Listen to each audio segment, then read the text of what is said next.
Video like کر کے آگے شیئر ضرور کر دینا۔ آقائے کریم صلی اللہ علیہ وسلم فرماتے ہیں جو رمضان شریف میں گناہ کبیرہ کرتے ہیں، اب گناہ کبیرہ کی بہت بڑی تعریف ہے، اس کو نہیں بیان کروں گا، لیکن جو گناہ کبیرہ بڑا گناہ کرتے ہیں، پہلی بات تو چونکہ میرا مسلک صوفیہ ہے، صوفیہ سے کسی نے پوچھا کہ گناہ بڑا کیا ہے؟ امام غزالی فرماتے ہیں نہ کوئی گناہ چھوٹا ہے نہ کوئی گناہ بڑا ہے، بات تو یہ ہے جس گناہ پر خدا تیری پکڑ کر لے وہی گناہ سب سے بڑا ہے، اور جس نیکی پر خدا تجھے بخش دے وہی نیکی سب سے بڑی ہے۔ کسی گناہ کو چھوٹا سمجھ کے مت کرو، پتہ نہیں وہ کس گناہ پہ ناراض ہو جائے۔ تو اللہ کے حبیب صلی اللہ علیہ وآلہ وسلم فرماتے ہیں جو رمضان شریف میں بڑا گناہ کبیرہ گناہ کرتے ہیں، سال بھر تک فرشتے اس پہ لعنت کرتے رہتے ہیں، اور اگر اسی سال اس کو موت آ جائے، اسی سال جس نے ماہ رمضان میں گناہ کبیرہ کیا تھا، اس نے بڑا گناہ کیا تھا، اب بڑے بڑے گناہوں کو گنایا گیا، مثال کے طور پر کسی عورت پر غلط نیت سے نظر ڈالنا یہ گناہ کبیرہ ہے، جھوٹی قسم کھانا یہ گناہ کبیرہ ہے، ناپ تول میں کمی کرنا یہ گناہ کبیرہ ہے، کسی کو دیکھ کر اس کا مذاق اڑا کے دل دکھانا یہ گناہ کبیرہ ہے، کسی کی امانت میں خیانت کرنا یہ گناہ کبیرہ ہے، ماں باپ کا دل دکھانا یہ گناہ کبیرہ ہے، کفر کرنا یہ گناہ کبیرہ ہے، بلکہ اکبر الکبائر ہے۔ 70 کی فہرست امام سیوطی نے گنائی ہے،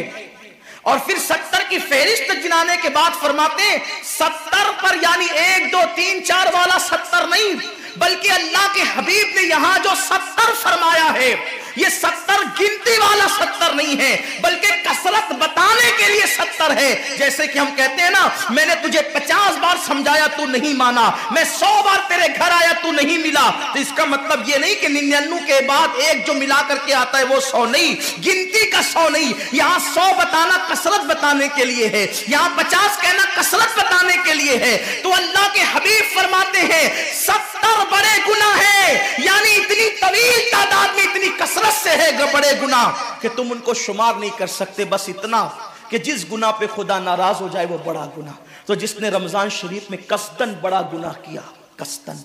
نماز کو چھوڑنا بھی گناہ کبیرہ ہے، نماز کو ترک کرنا بھی گناہ کبیرہ ہے۔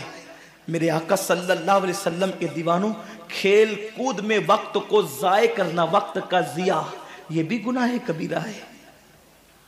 آقا فرماتے ہیں جس نے رمضان شریف میں گناہ کبیرہ کیا، اس رمضان سے لے کر آنے والے رمضان شریف تک فرشتے اس پہ لعنت کرتے۔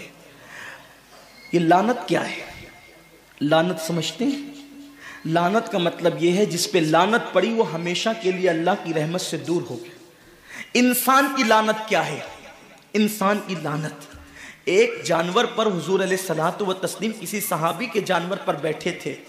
وہ دھیرے چل رہا تھا، کسی نے کہہ دیا کہ اس پہ لعنت تو یہ دھیرے چلتا ہے، حضور علیہ السلام نے اس جانور کے نیچے اتر کر فرمایا جس پہ لعنت کر دی گئی میں اس جانور پہ سواری نہیں کر سکتا۔ یہ ایک انسان کی لعنت کا اثر ہے،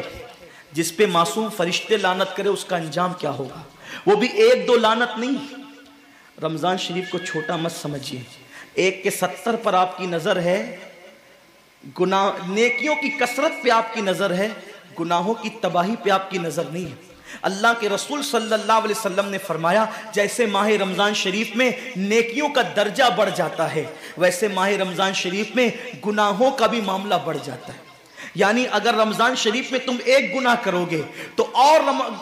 دنوں کے اندر جو گناہ کرتے تھے اب اس گناہ سے زیادہ تمہیں عذاب دیا جائے گا، کیونکہ آپ نے ماہ رمضان کی حرمت کو پامال کیا ہے،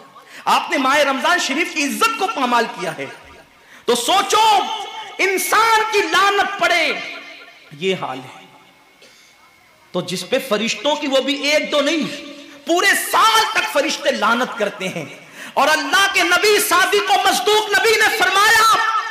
کہ اگر وہ اسی سال رمضان شریف آنے سے پہلے مر جائے تو اس کے پاس کوئی نیکی نہیں ہوگی جو اس کو جہنم کی آگ سے بچا سکے، اور اس کا ٹھکانہ تو جہنم ہی ہوگا۔